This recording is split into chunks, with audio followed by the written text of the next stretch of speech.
reputación inmejorable para elegir inquilino, y uno muy serio, por cierto. Durante la guerra se han hecho buenas fortunas. Si tropezáramos con algún rico almirante, Sir Walter, sería un hombre de suerte, Shepherd. Es lo único que se me ocurre decir, replicó Sir Walter. Kellynch Hall sería una muy buena presa para él, la mejor de todas. Mejor dicho, no habrá hecho muchas semejantes, Shepherd. Shepherd rió la agudeza como comprendió que era su obligación y repuso: debo hacer nota, Sir Walter, que a la gente de la Armada se le da bien los negocios. Tengo algún conocimiento de su modo de negociar. Puedo afirmar que en ese sentido profesan doctrinas liberales, lo cual los convierte en unos inquilinos sumamente deseables. Por lo tanto, Sir Walter, ruego que me permita indicar que si, contra nuestro deseo, trascendiese algún rumor, lo que siempre es de temer, pues ya se sabe lo difícil que resulta para algunas personas sustraer sus actos y proyectos a la curiosidad de los otros. La posición social tiene sus quiebras, y si lo que yo me propongo a nadie le importa ni nadie lo considera digno de atención, pues no olvidemos que Sir Walter atrae las miradas de muchos, miradas que no puede rehuir.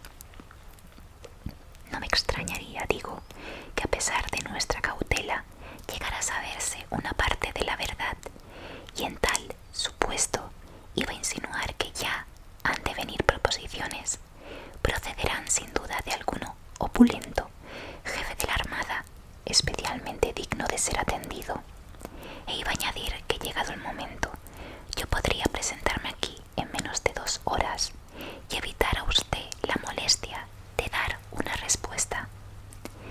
Sir Walter se limitó a sacudir la cabeza.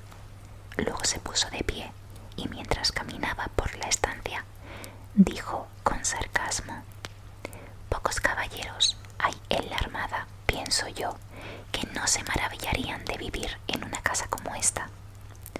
Mirarían alrededor, sin duda, y bendecirían su buena suerte, intervino Mr. Clay, que se hallaba presente porque nada le hacía tanto bien como una visita a Kellynch. Pero opino como mi padre, que para esta casa no habría mejor inquilino que un marino. He conocido muchos de esa profesión. Puedo asegurar que, además de su generosidad, son personas honestas y de excelente modales. Si usted dejara aquí estos valiosos cuadros, Sir Walter, estarían completamente seguros. Cuidarían con igual esmero tanto lo que hay dentro como fuera de la casa. Estoy segura de que sus bosques y jardines se conservarían tan bien como ahora. No tema usted, Miss Elliot, que pueda ocurrir lo contrario.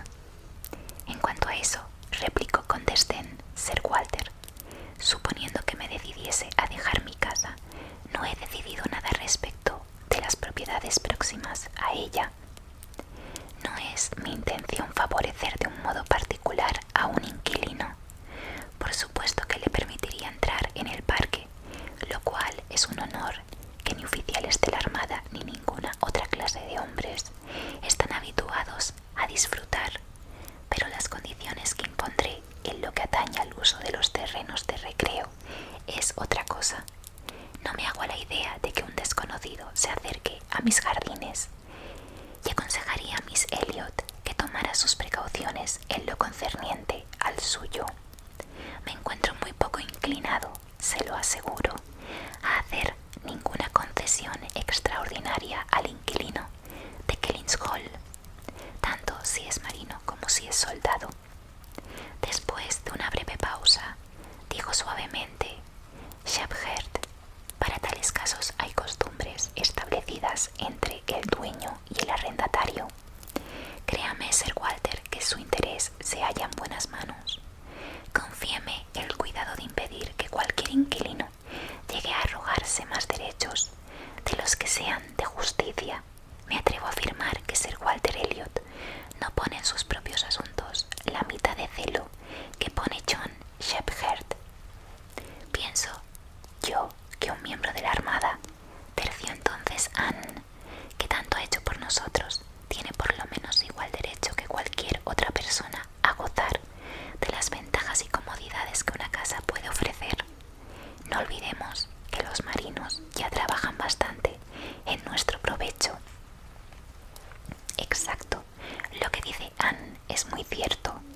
Shepherd. Ciertamente, agregó su hija. Pero Sir Walter replicó de inmediato: no niego que esa profesión tenga su utilidad, pero deploraría que un amigo mío perteneciese a ella. ¿Cómo?, respondieron todos, sorprendidos. Sí, me disgusta esa carrera porque tengo dos cosas fundamentales que objetarle. Primero, que es un medio de elevar a posiciones inmerecidas a personas de humilde nacimiento, de que obtengan honores con los que sus padres y abuelos jamás soñaron. Y segundo, que destruye de manera terrible la juventud y el vigor. Un marino envejece antes que cualquier otro hombre. Lo he observado personalmente. En esa clase de vida toda persona está expuesta a la insolencia de un advenedizo, por no hablar del peligro de sufrir achaques prematuros. La primavera pasada me hallaba en la ciudad, cuando cierta tarde vi a dos hombres que son ejemplo palpable de lo que digo. Me refiero a Lord St. Ives, cuyo padre fue un simple pastor que no tenía ni un trozo de pan que llevarse a la boca, y cierto almirante Baldwin, hombre de la peor catadura que pueda imaginarse. El rostro de este, del color de la caoba, tosco y peludo, estaba surcado de arrugas, tenía 9 pelos grises a un lado de la cabeza y solo una mancha de polvo en la coronilla.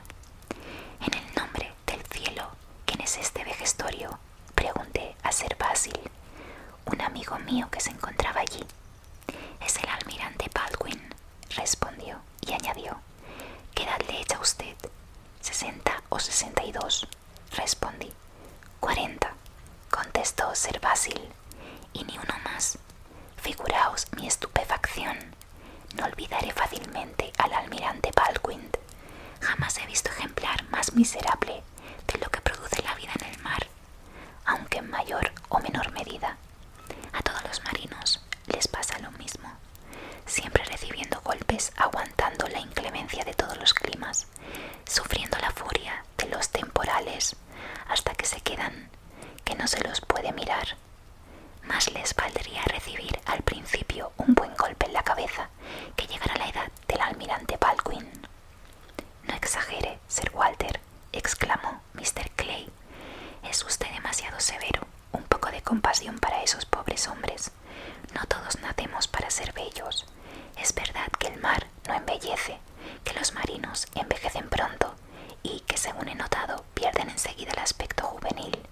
Pero no ocurre lo mismo en otras profesiones.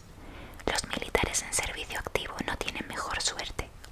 E incluso en las ocupaciones más sedentarias, la fatiga que produce el trabajo rara vez defiende la fisonomía del hombre contra las injurias del tiempo. Los afanes del abogado, a quienes consumen las preocupaciones inherentes a sus pleitos. El médico que se levanta en medio de la noche y va a ver a un enfermo, sin importar el tiempo que haga. Hasta el pastor. Cayó por un instante para meditar qué diría del pastor. Hasta el pastor, ya saben ustedes, se ve obligado a penetrar en lugares infectos y a exponer su salud. En una palabra, estoy convencida de que todas las profesiones son honrosas y útiles en la ocasión oportuna. Solo aquellos que no dependen de nadie, que haciendo vida normal son dueños de su tiempo, que se entregan a sus propios afanes y que viven de lo suyo, libres del tormento de tener que ganar más, le es dado gozar de los beneficios de la salud y la buena presencia. Todos los otros hombres, en mi opinión, pierden algo de su personalidad al rebasar la primera juventud. No parecía sino que Shepherd, en su deseo de convencer a Sir Walter de que alquilase la casa a un oficial de la Armada, había sido favorecido con el don de la presencia, porque la primera solicitud que se presentó fue la de un tal almirante Croft, al que conoció poco después en las sesiones de la audiencia de Taunton, y del cual había recibido indicaciones por medio de su corresponsal en Londres. Por las referencias que se apresuró a llevar a Kellynch, el almirante Croft, natural del condado de Somerset, dueño de una considerable fortuna, había llegado a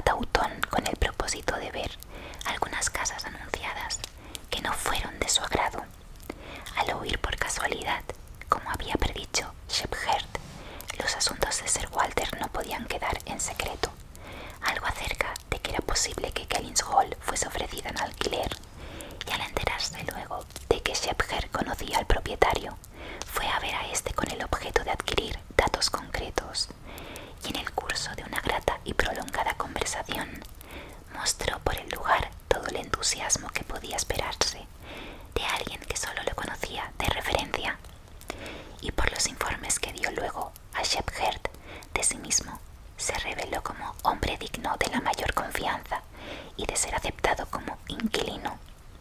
«Bueno, ¿y quién es el almirante Croft?», preguntó Sir Walter, con tono de desconfianza.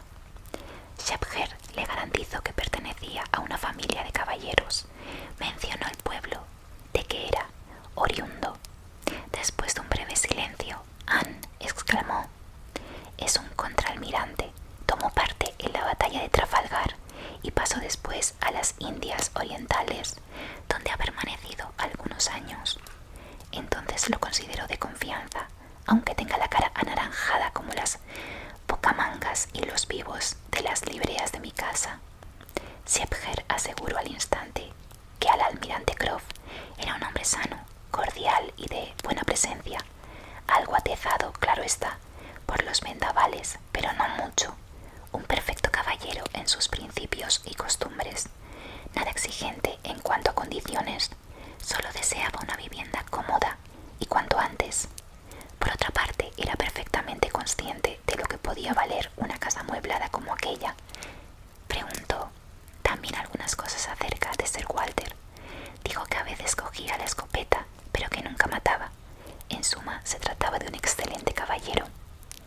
Shepherd echó mano de toda su elocuencia al señalar los pormenores relativos a la familia del almirante, que hacían de este un inquilino ideal.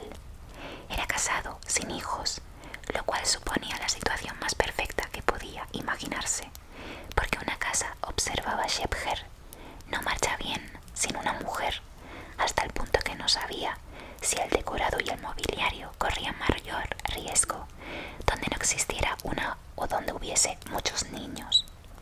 Un matrimonio sin hijos era la mejor garantía para la conservación del mobiliario. En Taunton había conocido a la esposa del almirante, pues presenció la conversación que mantuvieron acerca del negocio, y parecía ser una mujer de expresión correcta, simpática y discreta. Continuó, hizo más preguntas acerca de la casa que el mismo almirante y se mostró mucho más versada en esta clase de tratos. Me enteré además de que ni ella ni su marido son extraños a la comarca, pues es hermana de un caballero que vivió entre nosotros. Ella misma aseguró ser hermana de un señor que habitó en Monkford hace algunos años. ¿Cuál es su nombre, Dios mío? No puedo recordarlo a pesar de haberlo oído hace tan poco tiempo. Penélope, hija mía, ¿quieres ayudarme a recordar el nombre del caballero que vivió en Monkford, el hermano de Croft? Pero Mr. Clay estaba conversando con Miss Elliot y no oyó el requerimiento paterno. «No se me ocurre a quién puede usted referirse, Shepherd», dijo Sir Walter. «Desde los tiempos de Trent, el viejo gobernador, no recuerdo que haya residido en Monkford caballero alguno». «Vaya cosa más extraña. A este paso hasta me olvidaré de cómo me llamo. Les aseguro que conocí a ese caballero. Lo vi unas cuantas veces. Vino a consultarme cuando pilló a un labriego robando manzanas de su huerto. Por cierto que ambas partes llegaron a un acuerdo, aunque en contra de mi parecer. Es muy raro en verdad». Tras un momento de silencio, Anne apuntó: «Me parece que se refiere usted a Wentworth». «Wentworth, eso es, como Sir Walter recordará. Wentworth rigió hace un tiempo, durante 2 o 3 años, el priorato de Monkford. Seguro que lo recuerda usted». «Wentworth, sí, ya. Wentworth, el sacerdote de Monkford. Es que usted me despistaba con eso de caballero. Yo creía que se refería usted a algún propietario». «Wentworth no era nadie, me acuerdo perfectamente. Un hombre sin parientes que no tenía ninguna relación con la familia de Strafford. Muchas veces me pregunto cómo es posible que apellidos de la nobleza se hagan tan corrientes». Shepherd comprendió que esta conexión de los Croft de nada le servía con Sir Walter y no volvió a mencionarla, concentrando sus esfuerzos en enumerar el resto de circunstancias favorables: su edad, el ser una familia reducida, su fortuna, elevado concepto que de Kennings Hall se habían formado, y su empeño por tener el privilegio de alquilarla.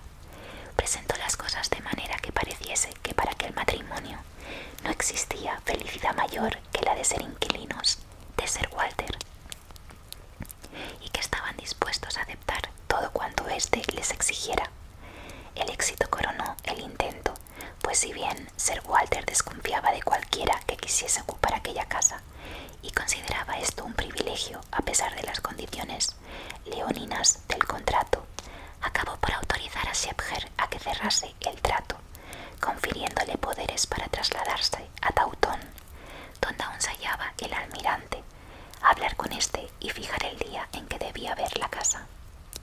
Aunque Sir Walter no era muy listo, tenía suficiente experiencia del mundo para hacerse cargo de que era difícil que se le ofreciera un inquilino a quien pudiera ponerse menos reparos que al almirante Croft. Hasta aquí llegaba su entendimiento, y en cuanto a su vanidad, encontraba cierta satisfacción en la posición de marino, que correspondía a un nivel conveniente, ya que, sin descollar demasiado, era bastante elevada.